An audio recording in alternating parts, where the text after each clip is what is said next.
Magandang araw po sa inyo. Ako po si Maui at aking ipipresenta po sa inyo kung ano nga ba ang larong badminton.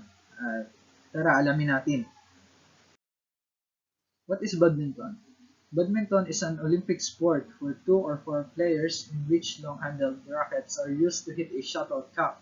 While yung shuttlecock ay tinatawag natin siyang shuttle or bird over in a net stretch across a marked court. So yan, kilala siya as Olympic sport noong una. Badminton, introduced by British troops returning from India, grew popular in England, where the set of rules was codified in 1895. So, ayun. Pinakilala ng mga British troops na mula sa India at ito ay mas nakilala pa sa England at noon nabuo yung ating mga codified rules noong taong 1895. At ang larong badminton ay maaari siyang maging individual at dual sport. Badminton growth both as a backyard recreation and as a highly developed competitive indoor sport has been greatest since the end of World War II. So, yun, mas nakilala nga siya at madaming naging libangan ang larong badminton at ginagamitan na rin ito ng kompetisyon sa mga panloob na laro at mas nakilala nga ito noong mga katapusan na ng World War II. Punta tayo sa history ng badminton. So, the game is believed to have been invented in India in a version called Puna. So, sinasabi nga dito na ang larong badminton ay nagmula sa bansang India at tinatawag nila ito noong Puna. The British Army officers learned the game about 1870. In 1873, the Duke of Beaufort introduced the sport at his country estate, Badminton, from which the game derived its name. So, doon pala nakuha yung pangalang badminton sa lugar ng officers. So, in 1887, the Badminton Club was formed. It was replaced in 1893 by the Badminton Association of England, which codified the rules that still govern competitive play. In the United States, meanwhile, the first badminton club was formed in 1878 in New York City. The IBF, or the International Badminton Federation, was founded in 1934 with 9 nations represented.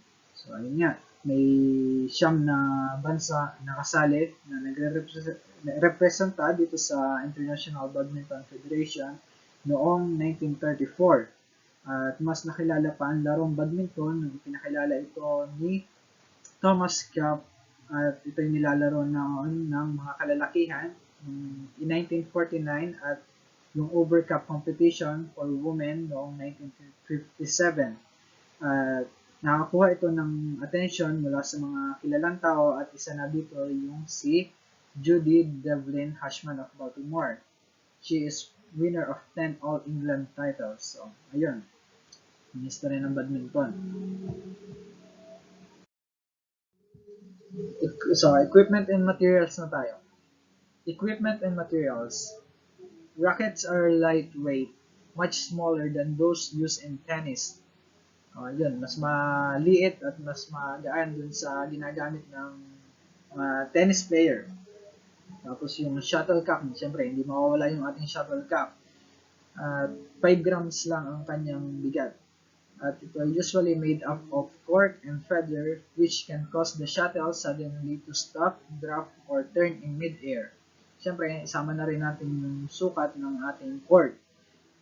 The court is about 5.2 by 13.4 meter or 17 by 44 feet para sa single and 1 meter or 3 feet wider for doubles. Tapos, the net across the court with the size of 1.5 meter high. Ang taas yung net na nasa gitna ay may taas na 1.5 meter high. Ayan. Yun, punta tayo sa mga rules ng badminton. So, basahin natin.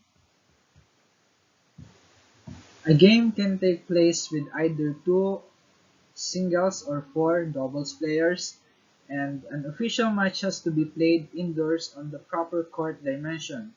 The dimensions are 6.1 meter by the 13.4 meter. The net is situated through the middle of the court and is set at 1.55 meter.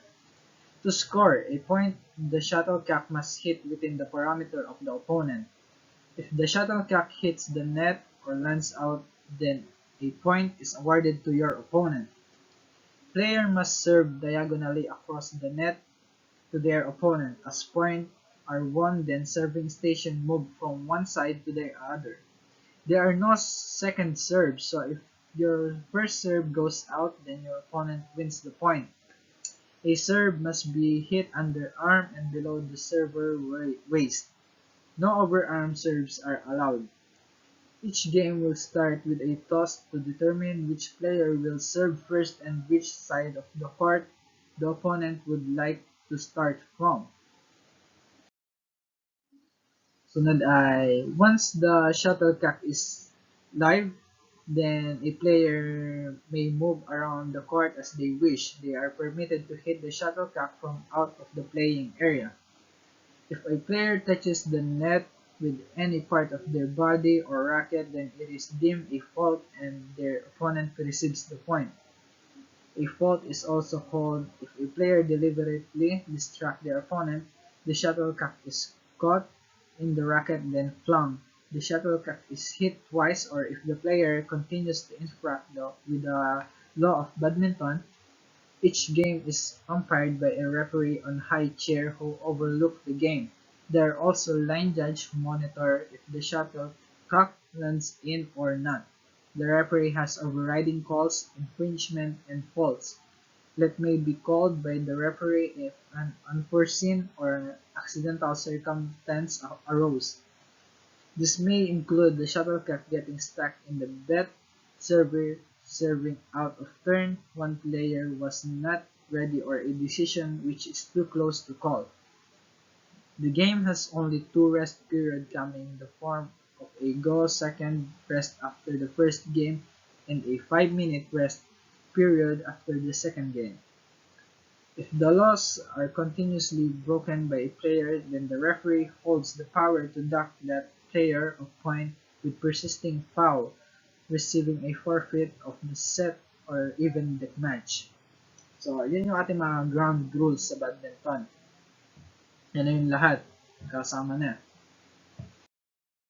So, syempre, hindi nawawala sa isang laro ang mga officials na nagpa-facilitate ng ating laro. Syempre, nandyan yung ating referee. He is overall charge of a badminton tournament or championship of which image form part to uphold the law of badminton and competition regulation in the BWF statutes.